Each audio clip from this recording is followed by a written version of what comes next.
Hello Capricorn, Sun, Moon, Rising, and Venus signs. Kamusta kayo? Sana po'y nasa mabuti kayong kalagayan. Welcome back po sa Star Tarot. At kung bago kayo dito, welcome din po kayo. Please subscribe, like, share my videos, and leave me a comment po kung nakaresonate kayo. Thank you.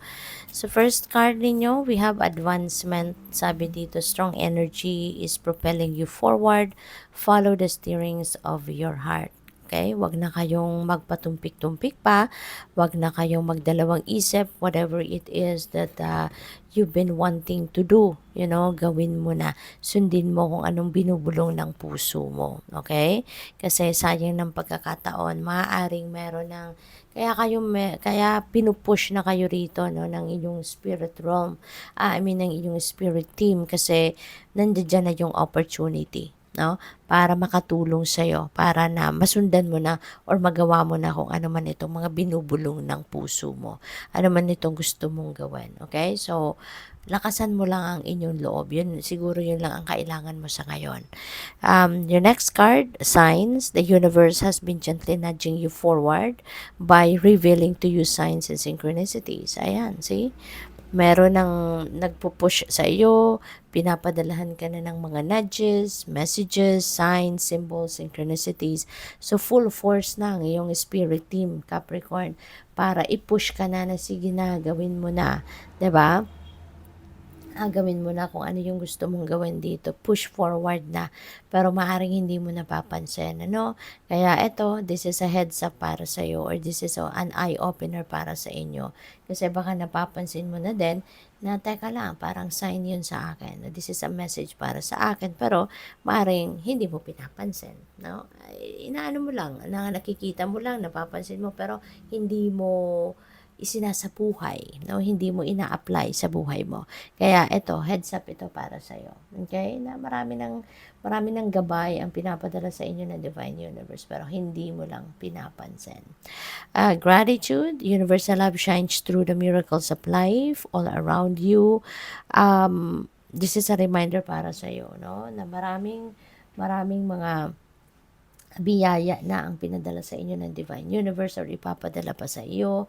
So, be grateful. Okay? Don't forget to pray in gratitude. Don't forget to pray in gratitude. Don't forget to say a prayer, Mag-thank you kayo lagi sa kahit anumang biyaya ang dumating sa iyo, maliit man or malaki, simple man or bongga, 'di ba? Regardless, of what kind of gratitude, what kind of blessings, ang dumating sa iyo, laging ipagpapasalamat mo 'yan. Laging nating ipagpapasalamat 'yan. Kasi the more na marunong kang magpasalamat, the more na marunong kang mag-appreciate ng mga blessings na binibigay sa iyo ng universe, mas marami pa siyang ibibigay sa iyo.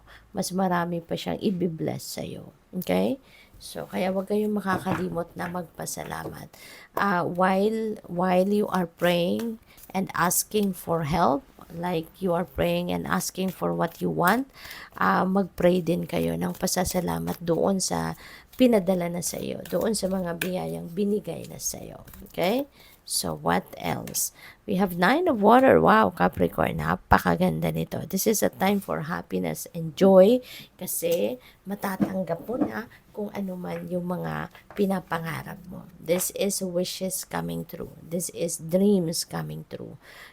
So kung ano man itong mga dadating sa buhay mo, yan, wag mong kakalimutang ipagpasalamat, 'di ba? Kasi ito na, ibibigay na sa iyo ng universe kung ano yung gusto mo, ano man yung heart's desires mo. Alright? At mapapawi na yung mga worries mo, mapapawi na yung mga pinoproblema mo, yung mga kinai-stressan mo, and happiness is going to take over. All your concerns will fade away na. Mawawala na yan. Okay? And this is also a time of falling in love, Meron ditong mga meron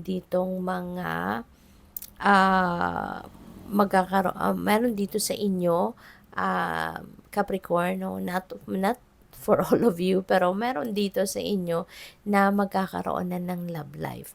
Maaari kasi na matagal na kayong walang love life or matagal na kayong gustong magkaroon ng love life, pero ngayon nyo pa lang siguro mahahanap or makikita, yung love of your life. Kaya good luck sa inyo dyan.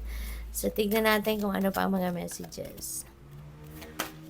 We have Ten of Earth. Beautiful. A very happy family ang may experience mo. Kasi ramdam mo dito yung love, no, ng mga tao sa paligid mo. Mararamdaman mo dito yung love at ang importansya mo, ang halaga mo sa pamilya. Mararamdaman mo dito yung appreciation, no, ng mga tao sa pamilya mo, 'di ba? Yung mga kapamilya mo is going to be very happy having you around or having you in the family, yung ganon. At saka hindi lang 'yan, no, na i-enjoy ninyo ang bawat isa, hindi lang 'yan na magpapasalamat kayo na meron kayo uh, yung you have each other, no? Hindi lang 'yan papasalamat mo, but also financially, siguro you are going to be financially secured na, siguro masasabi mo na anytime na kailangan ninyo ng pera, meron kang mahuhugot, yung ganun ba? Kasi you are financially stable na, financially secured, yung ganun. At saka yung financial future ninyo, siguro, kumbaga, nasiguro mo na yan para sa kanila, no? So, what else?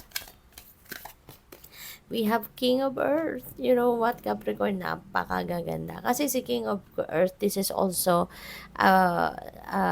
abundance and prosperity energy. Si Ten of Earth, ganun din. This is also abundance and prosperity energy. Kaya sa ngayon siguro talagang pagdating sa pera, wala na kayong problema.